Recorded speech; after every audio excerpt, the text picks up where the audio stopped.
right, good morning, gentlemen. Let's kick off another session of our Lean Pulse podcast. And so for viewers just or starting to our listeners starting to just join us, what we're about is bringing up the things that aren't talked about in the community enough about lean thinking and the relationship between agile and lean and the difference and why it's important to understand the difference. The topic we decided to talk about today, Dan actually introduced this one, is how many people out there have experienced being on what we would consider a true agile team and implementing lean practices? Our theory is not that many. And John, you wanted to clarify the topic a bit before we started. Yeah, and I think this is really important. And it's from whether you say it's from an engineering perspective or anything else. And let's be honest, we know a lot of folks beyond just engineering are using agile techniques now. But let's address for a team, and I've heard a lot of words, a, a team that's working together, a team that's mature. In the world of DevOps, for many, many years, they've come down to a decent explanation of teams using the word performance. And if you take a look at the state of DevOps reports, they use low performing team, medium performing team, high performing team, and elite performing team. And they've defined some characteristics that I believe, if rather than recreate something, when we're talking about it, let's just direct people. As an example, go grab the 2019 State of DevOps report, download it. It's available on PDF everywhere. Look at page 18, 19, 20. You see the definition. It's about some of the metrics that make a difference, and those metrics come from Farley, and he talks about those metrics in modern software engineering, but they're also there as part of, he was a driving force, I believe, in the identification of how do you tell if a team is decent or not. And if we use those definitions, then we can start saying, number one, can an organization figure out where they're at today? The answer is yes. Can the organization figure out what that organization needs to do to increase the performance of their teams tomorrow? And the answer is yes. And so now we've tied a definition to what would we have to do to change it. And it makes it easier to have the discussion. Before you do, let's define one thing that's really important. And I think, Dan, you bringing up this topic, this is a key thing to talk about. It's not productivity. John, you mentioned the right word. It's performance, not productivity. And I know we're going to get to this topic, but it's leadership, right? Leadership is the make or break on building high performing teams. Leadership that are focused on productivity, they have zero chance of creating high performing teams, of meeting that fourth state that John was talking about from the State of DevOps report about what a truly excelling team looks like. They have zero chance if they're focused on productivity. It's performance. Are they solving customer problems? Are they meeting customer needs? Are they looking every day to see not only how can we improve the outcome for the customer, but how do we improve the system we're using to build those outcomes for the customer? Yeah, it really, the shift from efficiency to effectiveness is, it sounds really simple, but it's absolutely profound. And every bit of leadership focus should be looking at, are we delivering digital products effectively, and stop trying to measure individual productivity or even individual team productivity. It honestly reminds me of the apocryphal quote about Lee Iacocca when he took over at Chrysler. He walked into a board meeting where they were talking about the next round of layoffs, and literally all that they were focusing on was how can we be as cost effective as possible. And finally he just said, he slammed his fist on the table and said, okay, I have the answer. We should fire everybody. That will be the most cost effective way to drive. That'll be the most effective way to drive down costs possible. And then he left. Drive down costs. Yeah, exactly. And you know, from there they stopped focusing on the race to the bottom, and started to focus on why do our products suck and what can we do to build better products. And truly, that's when Chrysler started to rebound. Yeah. And uh, Dwayne, to your point, that's absolutely, it's a leadership issue. Mhm. And it's looking at the wrong thing. They are so used to, and I have a huge amount of empathy for leadership today. Before we started this podcast, we were talking about, where the C-suite, the ELT, the SLT, even mid-level management is at right now. Yeah. And I brought up the point, I would not want to be in that position right now because of the variables that keep increasing with AI, economics, where's the economy going, politics, all of that stuff. There are so many uncertainties right now. And when you're in an uncertain world, you're looking for things that you're familiar with. Right. You're looking for that comfort zone. That, that saying that even prisoners get comfortable in their cell over time. You're looking for those things you're comfortable with, and they're comfortable with looking at productivity, looking Right. at reports. It's new to them and it's uncomfortable for them to go and look at, well, how is the team really doing? How are they performing? What can I do to help them improve? What can I do to help them perform? You and I and John, we talk about Gemba walks all the time. Yeah. To most leadership, that falls on deaf ears. They have no idea what that concept means. They've heard the term, but what it means to go and observe in a non-impactful way, in a non-obtrusive way is a better way to say it, Right. where they're going to learn. And then a lot of people think, well, okay, so Gemba walk should be do not speak unless spoken to. No, leadership, when they go do a Gemba walk and they see an opportunity to help improve the system so that the teams can deliver within it, they do it. It's Yeah. not that they're silent, but they're going to learn and better understand and ask questions. And obviously, when you have teams that are focused on productivity, what's their natural reaction to a leadership doing a Gemba walk? Oh, great. John's here again. Okay. Everybody better be careful to watch what you say. That's the last thing we want. We want them to be operating in the system the way it's working today, not artificially. It's easier for leaders to see where the opportunities are. But what is the precondition for that effective interaction occurring? Baseline is It's trust. trust, absolutely, 100%. Yes. But there are steps to get to that trust. There are steps, and I think we need to recognize that we talked about how critical trust is in order to build effective teams, because we have to know that we can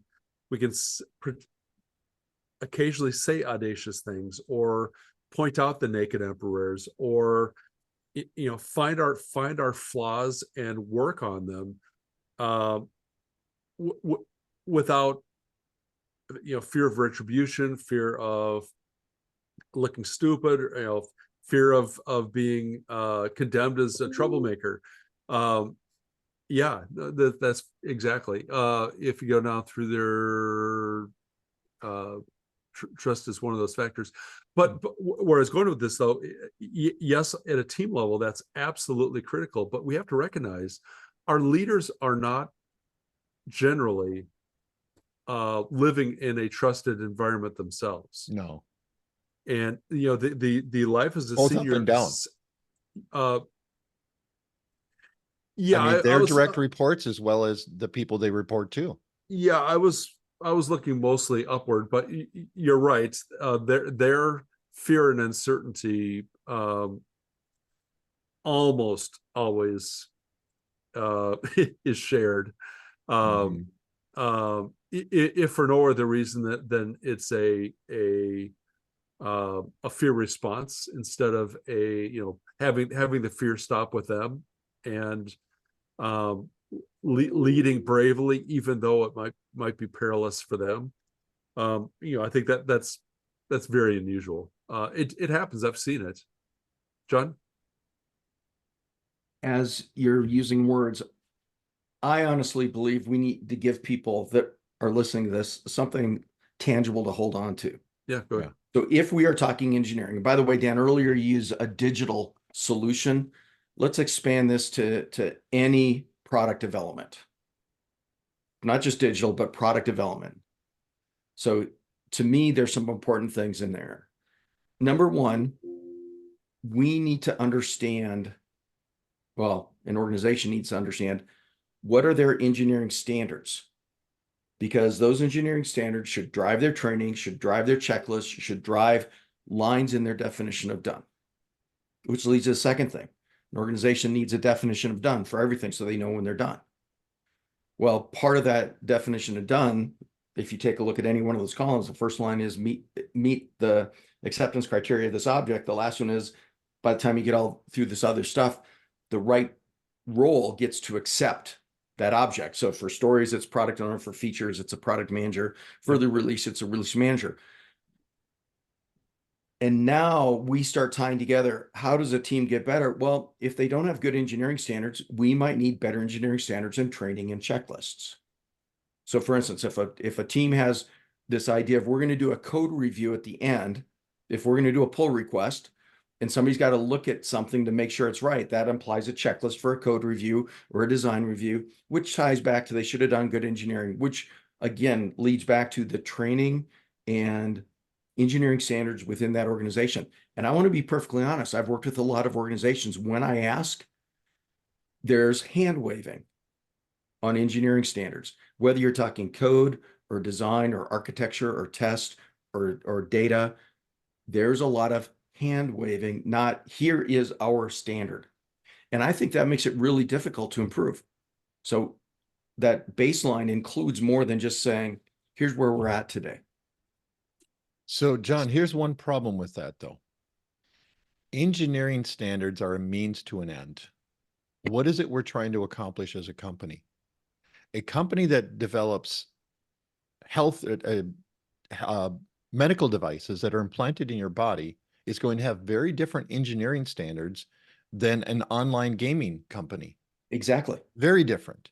And Yep. the reason for those differences is the outcomes we're looking for. And the risk. And the risk, all of those, yes, but that's part of Yeah. outcomes. We want to deliver this value by reducing this risk, whatever it might be.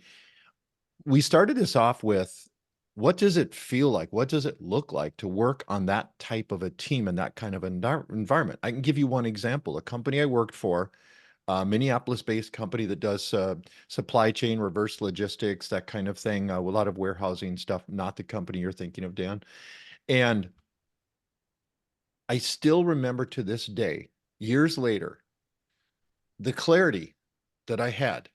I started off as a software engineer, became a development manager, was in different roles, a system architect, different roles within that company. But at no point did I not understand what we were trying to do as a company. Now, this was a smaller company. At the time I joined them, I think there were a little over 150 people. When I left, it was close to 300 about 6 years later. So pretty decent growth. But the clarity was there. The president would call a regular town hall and be as transparent as he possibly could. If he could talk about the customer by name, he would. Hey, we have a potential engagement with this really large customer. This could mean a lot to us. This is what we have to focus on. This is what they're struggling with. He would paint a picture of what the customer does and how we might be able to help them. There was never a time when he said, we've got a lot of work to do, get back to work, we need more productivity. It was always about painting the picture of the problems we face, the opportunities that we have. And we would go back to our roles, whether it was in HR or development or pre-sales or whatever it might be, with that thought in mind. And the ease of building high-performing teams when you have that clarity is incredible. It made it was almost cheating. It made it so easy to build high performing, not highly productive, high performing teams that were successful because of that baseline system that leadership, and it wasn't just the president, but the entire leadership, what they established. Yeah, the vision and roadmap was very clear, and everybody understood their part of contributing to that roadmap. Yes. And what we had to play in it, and the questions that we could ask, the clarity, the honesty, and Yep. we talked about trust. Trust was there. Now, not to call this company out, but there was one section of the company that had a leader that didn't really fit that paradigm, thought differently, managed differently, and that group struggled. They were about productive or yeah, productivity. They're about Yeah. billable hours. They're about these different issues. And there was always this little bit of redheaded stepchild treatment to that group because of that. And the people that worked in that group felt like, well, we do something different. So you don't value us in development, in HR, in sales, whatever. No, wasn't that. It was because you came with kind of a different culture, and it wasn't drastically different, but it was different enough because of the really healthy culture in the other areas that it was noticeable. So, Dwayne, what was it sounds like in that organization, everybody had, except for that one group, everybody had a pretty strong sense of purpose. Yeah. Uh, how did that? What was the effect of that? Oh, I can tell a story that was amazing for me. Honestly, it was a great learning opportunity for me. The vice president in charge of development, I had been with the company only a month or two, and I had been given an assignment, and I hate to say it that way, but it was, hey, go see if you can solve this problem. Okay. So I was looking in the code, diving in, and I was seeing a lot of lack of coding standards, to John's point. And coming from a more, boy, I want to say advanced, maybe um, Experienced. professional, yeah, experienced approach, maybe of better ways to do it. Not only was I looking at how to solve the problem, but I was realizing there are more problems here that we need to face. And I started doing some refactoring of the code while I was solving the problem. Well, obviously that took longer to deliver it. And I'll share the story, the lesson learned that I had. About 2 months into my engagement there, they had hired someone in as a director of development that came in from Microsoft, I believe. And he did a one-on-one with me. And the first conversation he had, he said, "Are you aware that you are on the VP's list of short list of people to get rid of?" And he said, "No." So I was a little taken aback. And he explained to me that this VP had given me this assignment to go solve this problem. And I wasn't really meeting the cultural expectations he had of, well, where's the solution? Well, because I'd been doing the refactoring, it was taking much longer. So I started explaining to this director what it was going on. I showed him some code examples and things, and he said, "Oh, now I see." So I went to the VP and explained to him what I was doing. And I also told him, and here's because the trust was already built in there, and it had only been there 2 months. But because the trust and the approach, the culture was already in this organization, it felt natural to just go and lay the cards on the table. And so I went and told him, here's what I've been doing. And I showed him some examples, and he said, "Oh, okay. I really wish I'd known this. I just needed a quick solution to this. I see why you're doing this, but, and it may help us in the future, but for right now, I just need a solution." Well, I hadn't asked the right questions. I was still new. And so I said, "Mea culpa, you're right. I should have just solved the problem." So I wrapped up what I was doing, provided the solution, went on to the next thing, and learned a ton from that. Now, 6 months later, one of the senior engineers there started working on this kind of revamping effort, trying to get things to work together. And he went to the VP and said, all that refactoring work that Dwayne did, if he hadn't done that, this would have taken me 6 months. I just completed it in 2 weeks because of the refactoring that was done. But to me, so that was a little vindication, but it was also clarification. The right thing at the wrong time. Because I was on that kind of a team structure, I could pull out of that a very positive lesson. If I was in some of the caustic team approaches that we see today, it would have been nothing but negative. I probably Right. would have been fired. Now, it could have been that I just would have stayed and had that chip on my shoulder, never learned that lesson. All those valuable things never would have happened. It's because that the organization had established that kind of a culture where it could have been viewed as going the wrong direction, but instead it was a great learning opportunity for all of us involved. Every one of us, the senior engineer, the VP, the director, and especially myself. That's what it feels like to be on a successful team in a culture that is cultivating successful teams. That's what it's built for. Yeah. Yeah, we hear so much lately about, all these terms like quiet quitting and Yeah. and the like, and really, I think we need to recognize how few people are working in environments where they have purpose, or see where they fit in the larger, and are allowed to have a space where they can thrive, and that they're not just micromanaged into oblivion. Yeah. And we were talking earlier about the challenges of join to your point of would you want to join senior leadership at this point in history? I still do, but only because um, I've built enough highly effective teams that um, I I get frustrated when I see organizations that aren't, and it's like, oh, you have so much talent here.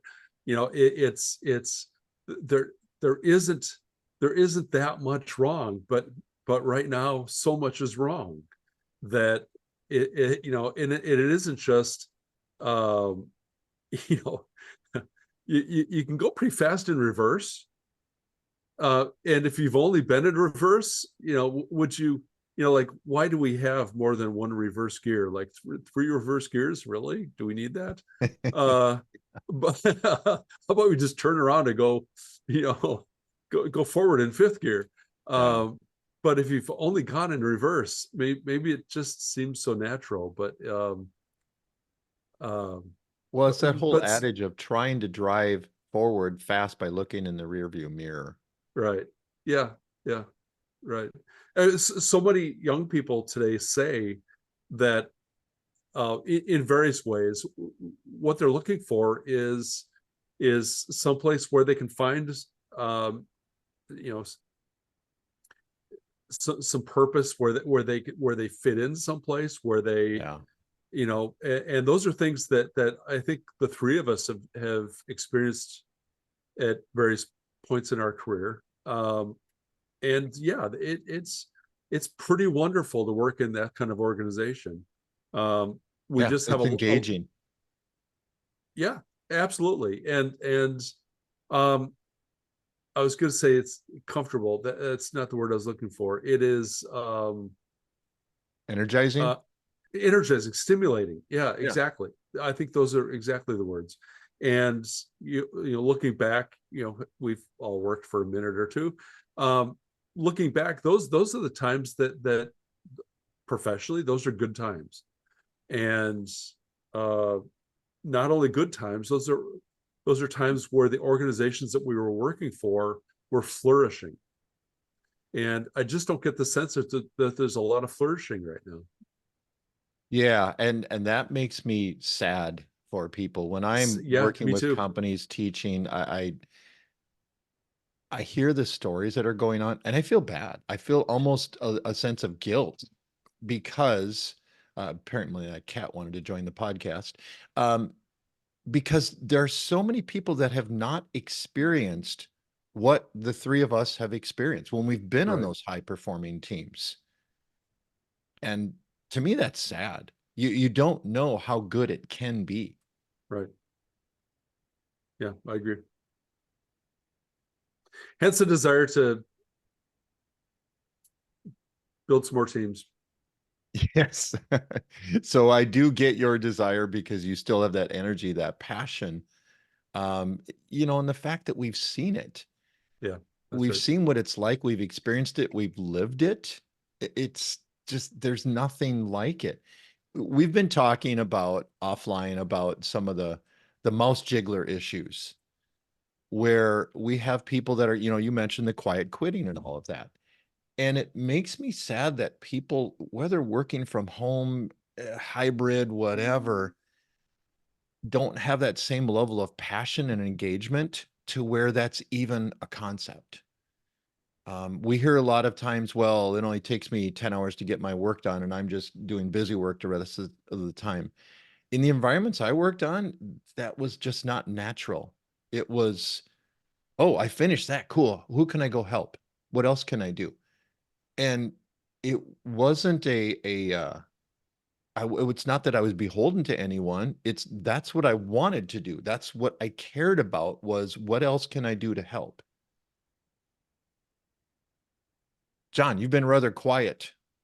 You've That's, experienced the good and the bad. and again, and I have, let's be honest, both sides of it. Right from the top, then yeah, you both have said some things about the problems that we see. And I'm going to go back to, if you've got, if you want to create a high performing team, they have to understand that strategy and the vision. And in the background, we've been talking about HBR article. By the way, Kaplan and Norton have done studies on this. They came up with this number, and it's been published. It's either Fortune or Forbes. I don't remember where this article was. Less than 95, or excuse me, less than 5% of the folks in an organization really know where that organization is headed from a vision and strategy perspective. That means 95% of the folks really don't. And some of the details in an HBR article, are supporting that very few people know. And this, to me, ties into what we're talking about. If you don't know where you're going, how are you going to actually do a good job headed that way? Yeah. And yeah, it's weird. And as a matter of fact, Cotter in his books, he says a senior manager needs to communicate that vision and strategy every day. In other words, when they're talking over coffee or walking down the hallway or in an elevator or at lunch, anything, so that people know it. We don't have that kind of folks doing it. And in a remote environment, and to when you mentioned earlier, how does somebody just go have a conversation? I've experienced this, that teams don't have posted hours that they just work together.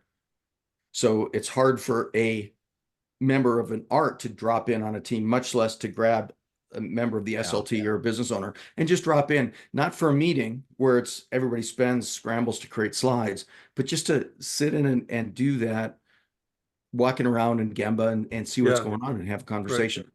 All of these things tie into it. Now, here's the other side, and I'm going to go back to, and one of you said, you need to understand what you're doing. And I think of the rules of the game. And I think of when you were saying that, I was thinking of baseball and senior management and saying, look, if you have a baseball team, and it doesn't matter if they're the bigs, if they're high school, if they're college, whatever, the folks on the team know the rules of the game and they know their role and they've been trained on it and they practice their skills every single day. I don't see that in a lot of organizations. That connection back to, here's what you need to do. And we could grab one very specific thing and talk about whether you want to talk about creating a unit test or expand further and talk about tests first. But we just don't see that kind of practice because they're more concerned with having a jiggler that doesn't get caught by the system. Yep. Yeah. Well, yeah. Like that's I'm being held. Go ahead, Dan. Oh, well, okay. No, yeah, it's like being held accountable to, oh my God, I haven't checked in any code today. I need to check something in because there's some dopey metric that I'm being judged by. Yeah. By how much code I check in. It's like, wow, that's But John, you said something really important about that leadership are constantly conveying that message. That's not parroting the same words over and over and over. It's in everything you do, every conversation you have, you're bringing about what are the strategic themes we're focused on? What's the direction? What's the vision? Even in the mission statement. And I think a lot of what's happened, what I've seen in a lot of organizations, is that gets pushed aside, even in leaders that understand the importance of that and want to, but they have to have so many conversations about work direction that it takes up their time. And they're so focused on directing work because that's how the system is built that they don't even have time to step back and talk about or even revise the strategy, the vision, to have those conversations about the direction we're going. Right. Another example from that same company I was talking about, we were starting to work with our version of an offshore approach. And we started with 4 people in this sister organization, if you will. And the first results were really poor, really bad. But they were believing, the company hosting this was believing, but these are pretty good people. So I got involved, was sent down to work with them.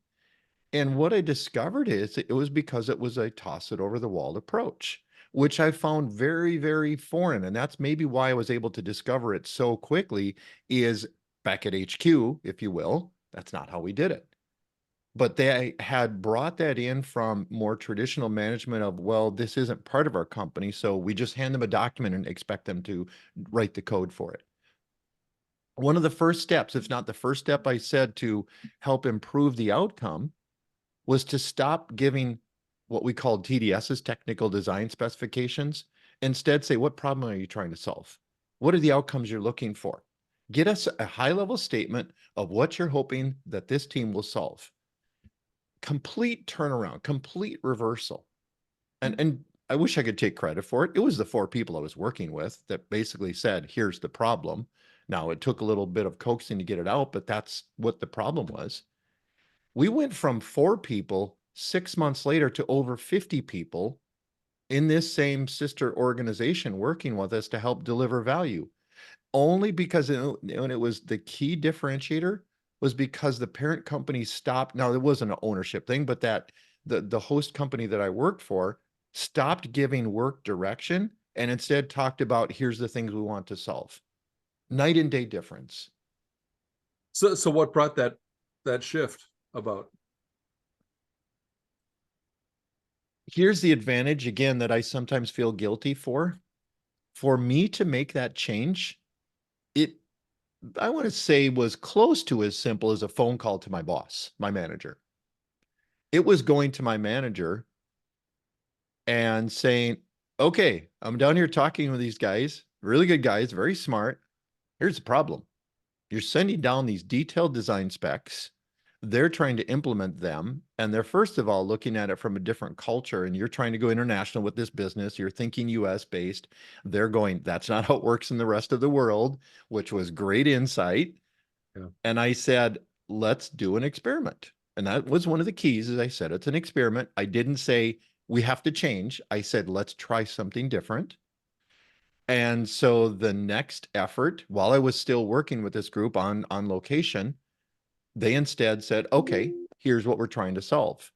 And it was instant turnaround. Now, was it instant complete, wow, 180 degrees? No, there was a ramp up curve, but it was an instant direction change, very, very noticeable by the company I worked for.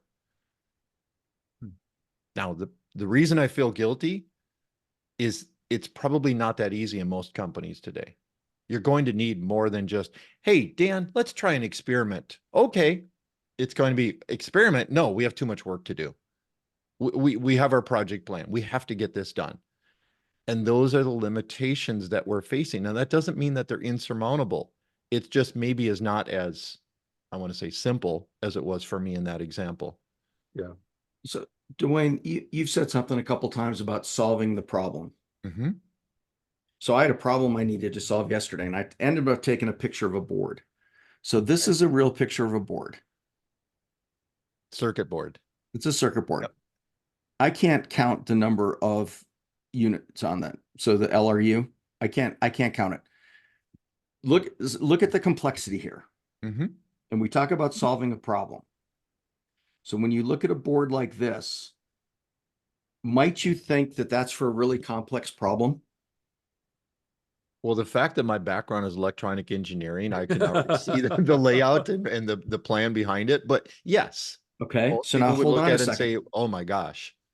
But now as we're working with companies, I'm going to bring up this other problem is that there's a lot of folks who are not doing the simplest thing that can work. True. That board is to control nothing more than in my GMC truck, there's 4 windows. That board, when you look at your driver's side and you've got 4 switches for the windows plus 1 to lock them. So there's actually 5 switches for that part. I'm not including the locks for the doors. I'm not including the mirrors. This is just for 4 windows. Mm-hmm.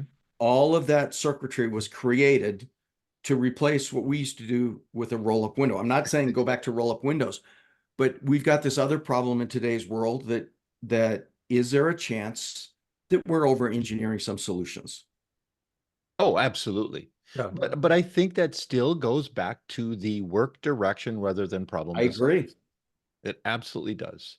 And this increases technical risk. By the way, this part from GM was $300 to replace it. I ended up buying an aftermarket part. It was a whole lot less. It might not last as long, but it cost me a whole lot less than that.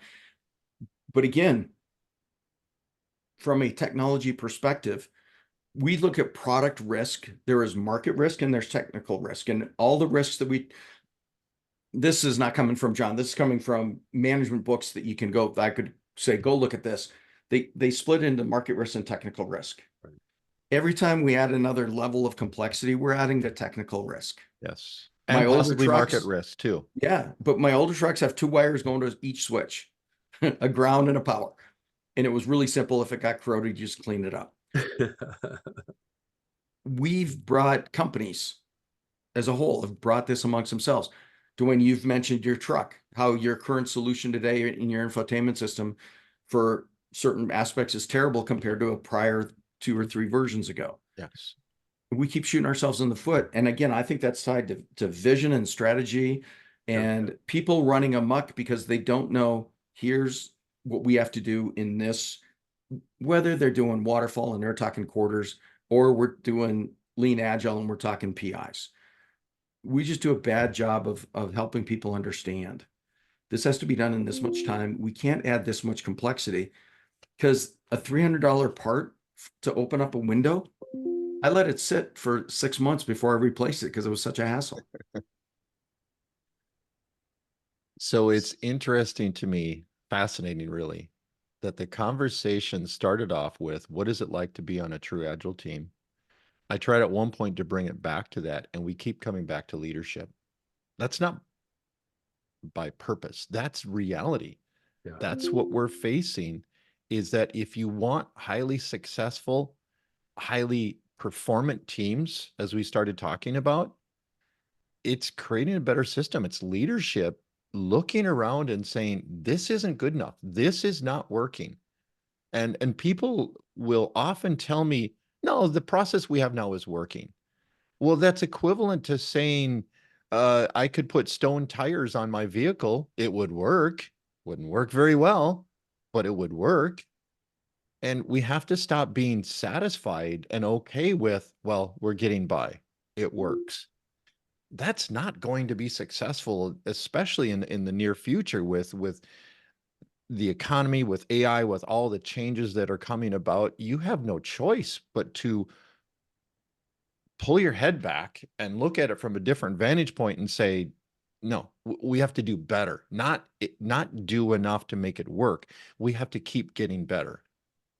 Yeah, it is leadership's job to build the human systems that deliver value. Yeah. And yes, the people in those systems can help raise signals that system needs, or that the system's underperforming, but it's leadership's role to create those systems. So Dan, say that statement again if you can. It's leadership's jobs to create the human systems that deliver value. How many leaders do we work with on a regular basis that would be a foreign concept to them? Many. Yeah. Now, how many of those people, how many of those people would you put into the category of they're just bad people? Almost none. Almost none. Exactly. So why? Why do we have this paradox that it's clear what they should be doing? They're not doing it. It's not that they're bad people. It's not that they don't care. It's not that they're not, it's not lack of intelligence. It's back to that. We started the conversation before the recording started about, you know, the earth is still flat. Right. And if I go there, I'm going off the edge of the world. Yeah. That thinking is only about 500 years ago. So, So I've been thinking a lot lately about having a either a young millennial or old Zoomer who's entering the technology world, and thinking about Peters and Waterman released In Search of Excellence in the early to mid 80s, exploring what made the best company, the most innovative companies innovative, and what were those driving factors. And that spurred through the mid to late 80s lots of exploration as to or led to organizations trying to put those factors into practice. And I think a lot of the prosperity in the 90s was a result of that. And then we had a down cycle after that into the early 2000s. And I kind of wondered in my mind, not so much like leadership fads, but I think we like are these things cultural waves where we need to get to a tipping point where people are sufficiently dissatisfied with their status quo that will drive them to be adaptive to change, or seek out change because things are bad enough, and start adopting some new ideas, because much of the malaise of the 70s, business malaise of the 70s, was organizations sticking rigidly to the approaches that had worked in the 60s and 40s and 50s. Right. And there were no longer a lot of Taylor's thinking. And then we had the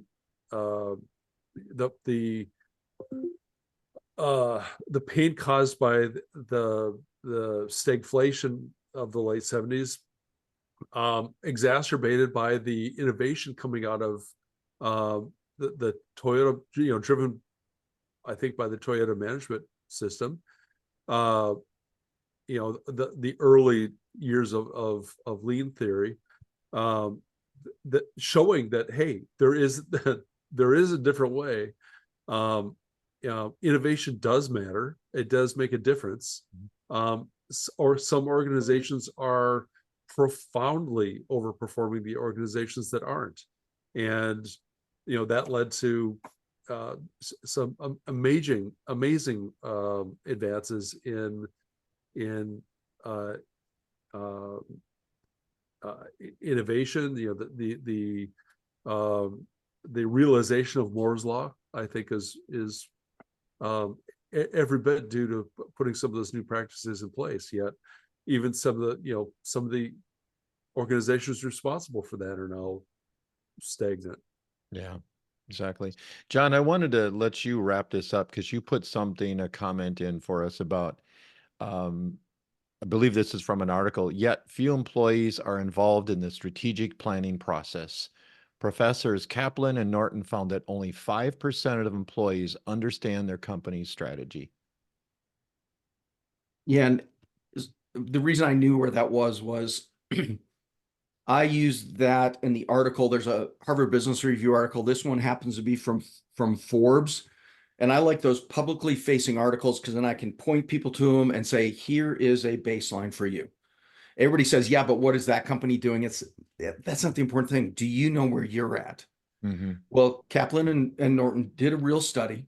They actually counted, and they figured out that 95% of folks don't know why they do stuff. Yeah. And as a result of that, right, you get into this problem where we have a breakdown right from the start, from leadership, where are we going? Management doing administration to make sure all the things are going right to get us there, and the people that are doing the work. And it is, unfortunately, in some organizations, not all, I mean, we all know the high performing organizations. Take a look at the market caps of some of the, the front runners today, and you know which organizations are high performing. And you take a look at some other organizations and you start to realize how broken some of the company systems are. Yeah. Very much. And yet it can be revitalized though. And that's, I want to Yes. wrap this Yeah. conversation, but there is hope. We've talked about a lot of the sounds like negativity. The thing to remember about all of this is there are patterns. Companies have solved these problems. Leadership have changed their ways. People have stopped the fixed mindset and realized the advantage of a growth mindset and started to recognize it in themselves. It does happen. It doesn't, the fact that we've called out some of the issues that can happen, there are tons of success stories out there as well. And the bottom line is, again, starting this conversation about what does it feel like to be in an agile team, on a true agile team, on a high performing team, it's incredible. It is so fun. It's so engaging. Dan, you and I have worked together on teams like that in the past. And you look forward to going to work. You look forward to the people you work with and the things that you're going to discover and learn that day and solve. And it's not all roses and chocolates. There's difficult situations. There's sleeping on a hotel room floor for 3 weeks in a row. That's a reference, but there is hope for this. And the key to me is to look at all of these things that we've talked about, the leadership focused on work rather than strategy and mission, all those different things, those are opportunities. And we'll talk about that in a future podcast, but you have to look at these things as opportunities that are out there, that if we're able to deliver value now today with this convoluted, misaligned system, imagine what we could do if we start to improve that system. So with that, thanks guys. I appreciate you joining, and we'll see you on the next round. Great talk.